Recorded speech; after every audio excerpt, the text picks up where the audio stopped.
Mr. Ethicon, the role of the IEBC is a very intense role when it comes to electoral matters.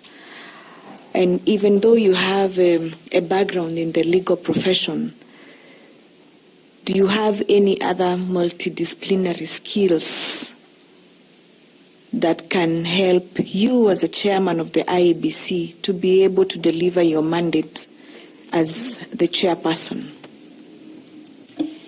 Thank you, Vice Chair, for that question. As I said during my introduction, I actually have invested a lot in acquiring multiple skills. So I'm not just a legal practitioner alone, but I also bring other skills in peace building, conflict management, projects management. So I will demonstrate to you how these skills will be of use to the delivery of the mandate of the IEBC.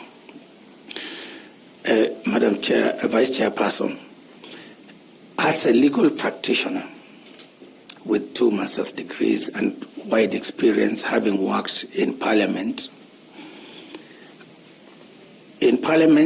my role was to look at policy and legislative briefs. That was a special assignment under the Parliamentary Strengthening Program by SUNY. And through that, I got to understand how the policy process is done in Kenya.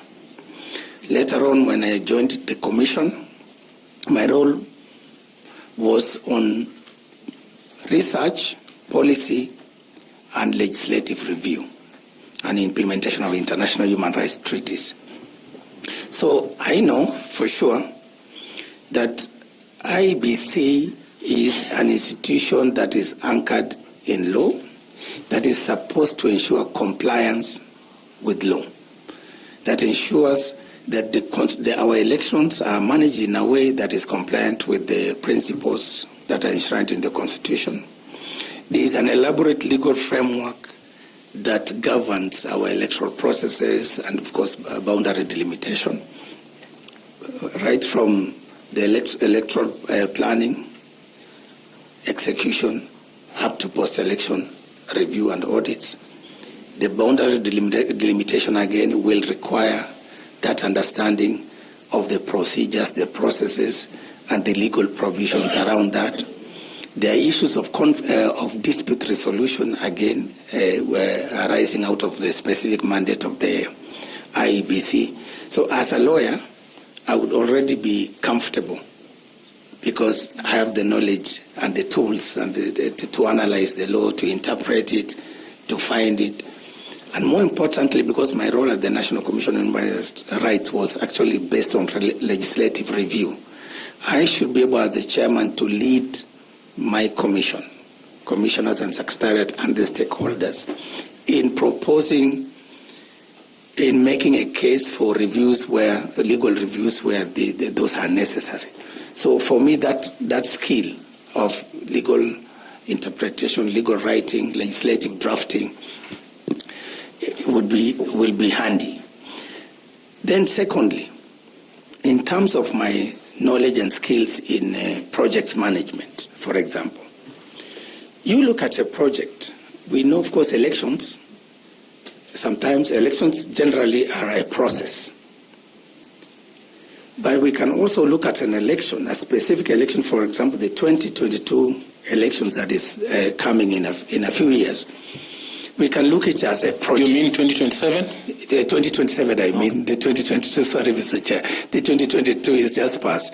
For example, if we take the election of 2027, already from a project manager's point of view, you can look at that election as a project. And a project has a start date and an end date. And I'm sure that will be reflected in our electoral management election operations plan. So when you look at it, then you have to deliver these elections within the time frame. You have to deliver it within the budget. You have to deliver it within the scope. Then you have to deliver it again working together with the project stakeholders. In this case, for the case of elections, you are looking at the various stakeholders we are working with. So as a project management professional, there are specific skills that I'll bring. For example, time management, attention to detail, leading teams with emotional intelligence, making sure that all the teams at the commission, all the stakeholders, their issues or their concerns are taken into account. So there are those specific, including financial management and risk management. So those are some of the special skills that as a project manager I bring on the table. Thirdly, Madam Vice Chair, my knowledge and skills in the professional field of peace building, conflict management, because the Constitution calls upon us to ensure the elections are free from violence, intimidation, harassment. Those skills I have, for example, in the past, then maybe if I explain some of the things that I used to do at UNDP. We supported this country to come up with the conflict early warning and early response system. It is there, it is working, it's called WIANO. Those of you who have interacted with the National Steering Committee on Conflict Prevention and Management, that system worked during the 2010 referendum. It worked during the 2013 elections, and I've not interacted with it of late, but I am assured that it's working, and that's a system that. So those are some of the skills that I bring in terms of mediation, negotiation skills, facilitating processes that ensure the resolution of some of the internal conflicts, but also other conflicts with external actors. So in a nutshell, Madam Chair, without belaboring the point, I am here with all these tools at your disposal, at the disposal of Kenyans, to make sure that we improve our electoral processes in this country. Thank you.